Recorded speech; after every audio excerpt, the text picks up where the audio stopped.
एक ननद के लिए घर की बहू ने उठाया सही कदम। जब मेरी शादी हो गई, फिर मैं ससुराल आई, तो मैंने देखा वहां पर मेरी बड़ी ननद का राज चलता है और हर कोई उन्हीं की बात मानता था। कोई उनके सामने किसी बात पर बहस नहीं करता था। मैंने अपने पति से बात करने की कोशिश की थी। उन्होंने यही कहा कि वह जो बोले वह काम कर दो, बाकी तुम्हें कुछ बोलने की जरूरत नहीं है। अगर वह गलत भी बोलेंगी तो हाँ कह देना। मुझे यह समझ में नहीं आता कि ऐसा क्या है कि हर कोई उनसे डरता है। कोई भी उनको कुछ बोल नहीं सकता। वह रूठ जाती थी। यहाँ तक कि मेरे सास ससुर भी उनकी बातें मानते थे। वह जॉब करती थी, मुझे वह पत्थर दिल लगती थी। वे मुझसे ज्यादा बात भी नहीं करती थी। उनका एक रूटीन बना था, उसमें कोई भी हस्तक्षेप नहीं कर सकता था। वह 5:30 बजे उठकर घूमने जाती थी। 8 बजे उन्हें नाश्ता चाहिए था। पेपर के साथ चाय नाश्ता करने के बाद 10 बजे ऑफिस जाती थी। ऑफिस से 4:30 बजे वापस आती थी और आकर आराम कुर्सी पर आराम करती थी। शाम को टहलने निकलती थी, उसके बाद 9 बजे सो जाती थी। उनका पूरा रूटीन था और सब काम टाइम टेबल से ही करती थी। मगर वह घर का कोई काम नहीं करती थी। वह मिजाज बड़ी सख्त थी।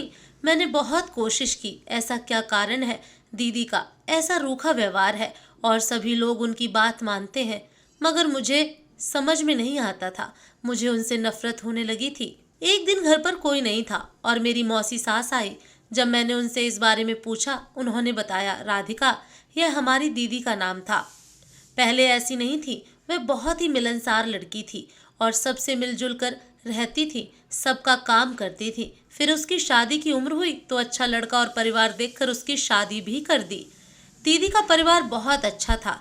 वो लोग दीदी को भी बहुत मानते थे। मगर 2 साल तक बच्चे नहीं हुए। दोनों ने डॉक्टर से जांच करवाई, तब पता चला कि दीदी के गर्भाशय में बीमारी है, जिस वजह से उन्हें बच्चे नहीं हो सकते। यह बात जानकर उनके पति और ससुराल वालों ने, जो वे ससुराल वाले जो दीदी को बहुत प्यार करते थे, दीदी के बिना उनका काम नहीं चलता था, उन्होंने दीदी को घर से निकाल दिया और उनसे तलाक ले लिया। इस दौरान उन्होंने इतना कुछ सहा कि वह इतनी रूखी हो गई हैं और किसी से बात नहीं करती। हमारी इतनी अच्छी राधिका, मिलनसार राधिका की जगह इस रूखी राधिका ने ले ली। सभी लोग इसीलिए राधिका की बात मान लेते हैं क्योंकि वह अंदर से बहुत टूटी हुई है और आकाश भी उसको बहुत मानता है। उसने इसीलिए तुम्हें नहीं बताया कि तुम उसे बेचारी न समझो। नौकरी भी राधिका इसीलिए करती है कि कोई उसको बेचारी कहकर नहीं पुकारे, मगर उसके व्यवहार के लिए क्या करें यह किसी को समझ में नहीं आता।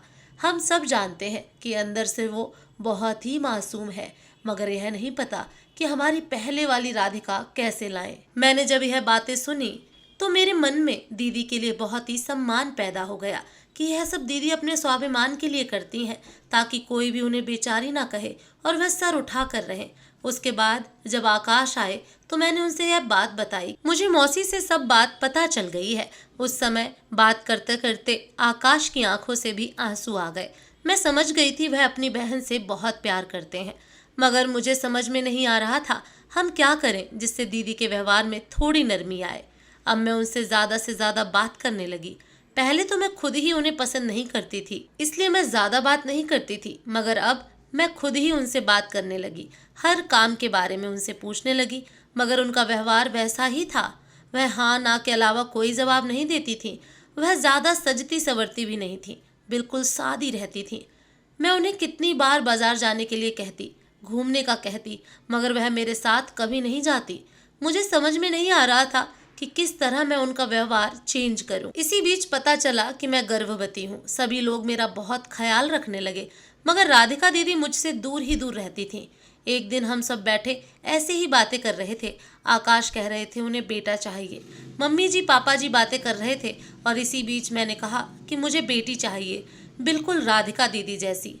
इसके साथ ही मैंने राधिका दीदी की तरफ देखा तो मैंने देखा कि उनके चेहरे पर भाव आ रहे हैं। तुरंत उठकर चली गई। सबने समझा उसकी आदत है, पर मुझे रास्ता मिल गया कि मुझे क्या करना है। जब 9 महीने बाद मुझे प्यारी सी बिटिया हुई, सब लोग बहुत खुश हो गए। राधिका दीदी भी मुझे हॉस्पिटल में देखने आई।